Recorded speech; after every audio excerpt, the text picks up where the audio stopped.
there is something that we would want in the 2027 election. Yeah. I think there is something that Gachagua wants. And there is a lot of, play Mickey Mouse going on. And can you put it in perspective? What is going on? I think former President Uhuru Kenyatta has really come out and put his hand in the politics of 2027, which I think is unlike any other former president. I stand to be corrected, because since independence, I don't think we have had such a kind of scenario. And we've seen President Uhuru Kenyatta want to reorganize the Azimio brigade.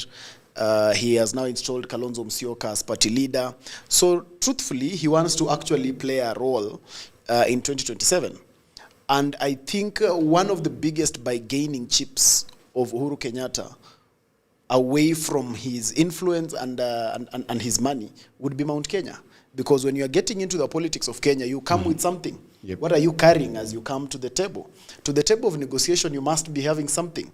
The politics of Kenya, all political leaders, they carry their ethnic communities to bring to the table as now the source of negotiation. So what would be the bread that Uhuru wants to go to the table with? Regardless of whichever side he wants to take, whether he wants to support the re-election of President Ruto or any other person, he would need Mount Kenya. Now, the juxtapose for him here is that the political reality is that Mount Kenya is in the hands of someone else. Now, this person who has the grip of Mount Kenya today is Riggy Gachagua. Right. But Uhuru Kenyatta knows that he is politically senior to Riggy Gachagua. And to the mountain, he is actually the true king. But for him to actually reign supreme on this kingdom, he must be able to capture the person who is gallivanting around as the owner. Because the moment they come together, then subconsciously, I think Riggy might not be aware of that, but subconsciously the mountain would have gone to Uhuru. Because when you join hands with a person who is more superior to you, then power is always by dominance. So by the concept of power being by dominance, when Riggy comes together with Uhuru, the domineering figure there becomes Uhuru Kenyatta. And therefore, indirectly, he then owns the mountain.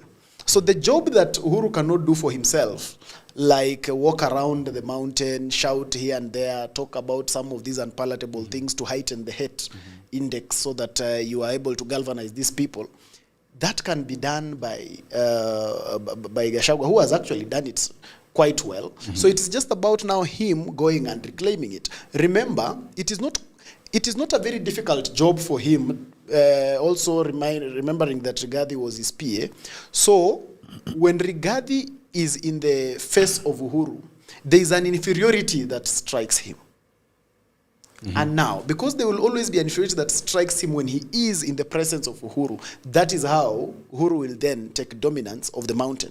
So I tend to think that is the script that that President Uhuru Kenyatta is trying to play, which I think might be successful but also very dangerous. Putting in mind that Riggy is not necessarily, is quite a chaotic person. He's not a person you put in a box and you are sure that you've sealed it and you have controlled it. Because you don't know from which direction it's coming from. He's going to kick the box from again. Yeah. So I think it is quite a dangerous adventure in trying it. And you have kept seeing, Riggy looks, there is, even if Odhiambo says there are some political science lessons he skipped, but I think the ones he attended is called an A in all of them. I agree. It's called what? An A. The ones he attended. Yes. A what? An A in the few that he attended. Because one of the things the guy knows is that he's also being very careful. Yeah. Even as he deals with this Uhuru. He knows that the only thing he needed from Uhuru Kenyatta is that he needed to look like he has apologized. And that was it.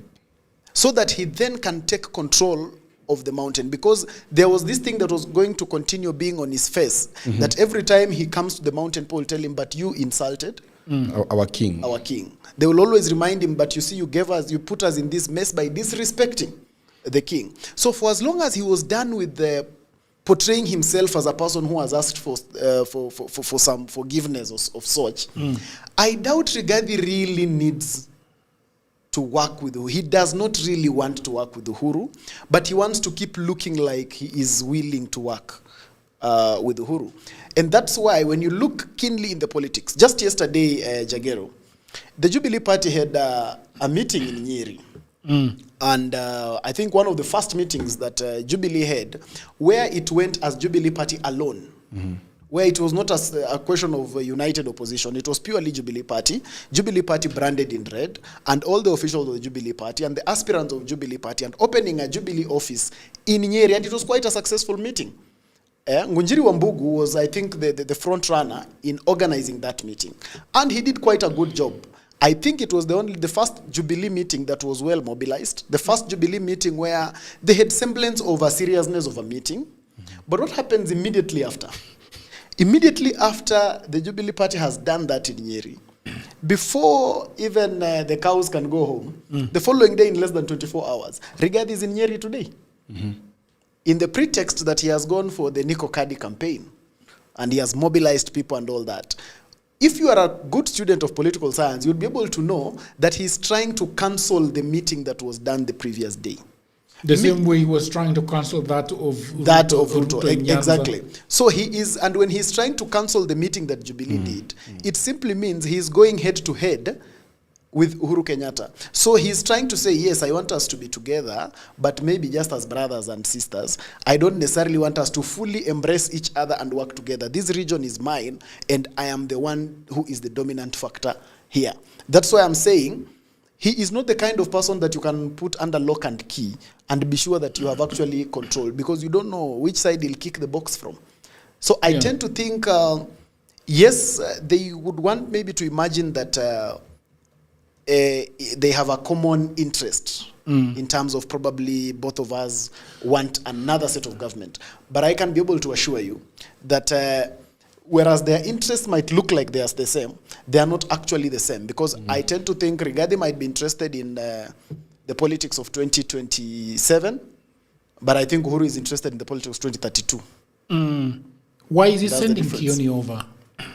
Because Kioni has been able to posture himself as the chief spokesperson of President Uhuru Kenyatta. You were able to see that during one of the Jubilee meetings, Uhuru actually instructed Kioni to stop going head-on with Gachagua. So it was going to be very convenient for him to be the one to be sent to try and hold a truce of some sort. But one thing I foresee is that, I don't know, part of me thinks they will not be able to finish this journey up to even 2027 because of the chaotic nature. Because remember, Riggy is quite chaotic. He is not the kind of person you are going to lock in a box. And there's another one I can assure you, because he was my boss, I know him. Honorable Kioni is not the kind of person you'll also lock in a box. You remember during the NADCO sittings? When Raila used to convene the meetings and they would sit down and agree on something, all of them. But when Honorable Jeremiah Kioni is upset with what they have agreed upon, he would wake up from Spice FM and say everything that he thinks is wrong about it, so that at the end of the day, he has to be called again to be contained. Yeah? Then when he enjoys it. And that is how he had to be put and become part of the NADCO team. Like they had to force a position of the secretariat or something so that he is again part of it. So I do not see how you are able to really put these two people and assume that you are going to have a direction. I doubt, because there will always be competition of dominance.